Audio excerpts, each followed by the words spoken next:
আমার বন্ধুগণ,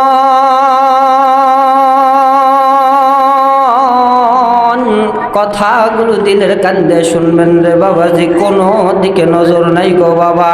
আপনার আমার নবী হাদিস শরীফের ভিতরে জানা দেয়, লা ইউমিনু আহাদুকুম হাত্তা আকুনা আহাব্বা ইলাইহি মিন ওয়ালিদিহি ওয়া ওয়ালাদিহি ওয়ান নাসি আজমাইন। আপনার আমার নবী এই হাদিস শরীফের ভিতরে জানা দেয়, ও দুনিয়ার মানুষ তোমরা শোনো, আমি নবীকে কি পরিমাণ মহব্বত করতে হবে, আমি নবীরে কি পরিমাণ ভালোবাসতে হবে, আমি নবীরে মহব্বত ভালোবাসা এই পরিমাণ ভালোবাসতে হবে, তোমার মা বাবা আত্মীয় স্বজন দুনিয়ার বুকে যা কিছু আছে সব কিছু চাইতে আমি নবীর মহব্বত অন্তরে বেশি করে রাখতে হবে। কিন্তু আমরা তো এমন হয়ে গেছি, মার যখন কোনো ব্যক্তি গালি দেয়, বাবার যখন কোনো ব্যক্তি গালি দেয়, লাঠি নিয়ে বাবারে গালি দেওয়ার কারণে মারধর করার জন্য চলে যাই, বাবারে মারধর করার কারণে আমরাও তাকে মারধর করার জন্য চলে যাই। কিন্তু আপনার আমার নবীরে গালি দিলে কোনো প্রতিবাদ করি না, চিল্লায় বলেন ঠিক কিনা? প্রতিবাদ কোনো কিছু করি নাকি? আপনার আমার নবীকে আজ পর্যন্ত বাংলার জমিনে কত কিছু বলে গালি দেওয়া হয়, আজ পর্যন্ত আপনি আমি কখনো ঘর থেকে বাহির হইলাম না, কখনো বললাম না যে আমি নবীরে মহব্বত করি, নবীরে ভালোবাসি, এই নবীরে গালি দিছে তাকেও আমি আজকে মারধর করব, এইরকম বলিয়া কখনো ঘর থেকে কিন্তু আমরা বাহির হই না গো বাবাজি।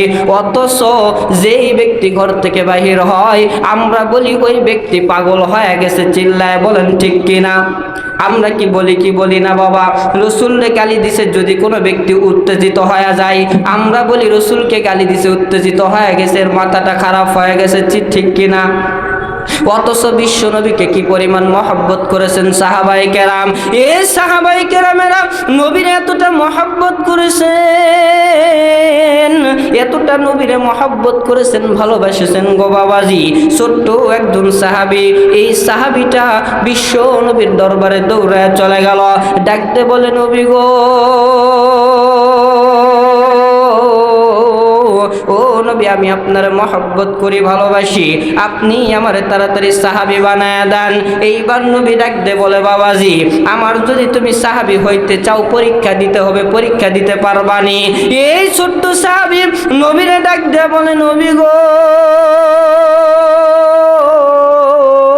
দুনিয়ার বুকে এমন কোনো পরীক্ষা নাই, এমন কোনো পরীক্ষা নাই যে আমি দিতে পারবো না, তাড়াতাড়ি আপনি আমারে বলে দেন কি পরীক্ষা দিতে হবে।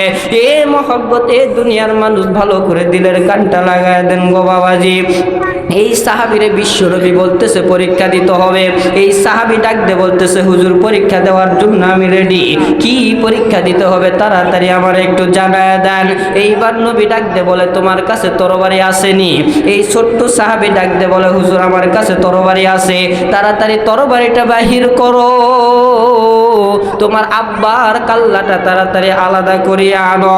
এইটা বলতে দেরি আমার মুসলমান বাবা যে আমার বন্ধুগণ, এই ছোট্ট সাহাবী তরবারিটা বাহির করা আব্বার কাল্লাটা নেওয়ার জন্য দৌড়াইতেছে, দেরি করে নাই, চিল্লায় বলেন সুবহানাল্লাহ।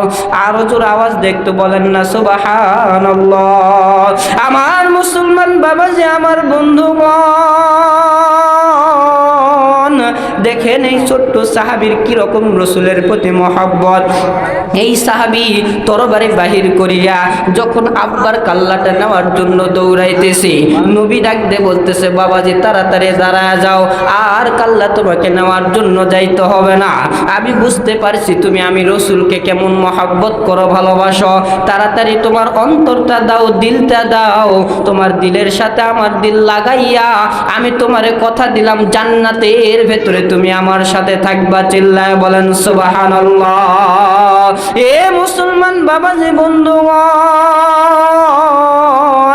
আপনার আমার নবীরে কি রকম মহব্বত করতে হবে গো বাবাজি, এই পরিমাণ মহব্বত করতে হবে যেই পরিমাণ মহব্বত মহব্বত সাহাবায়ে কেরামেরা রসুলের প্রতি করেছেন, রসুলরে মহব্বত করেছেন, ভালোবেসেছেন, এমন মহব্বত করেছেন, ভালোবেসেছেন।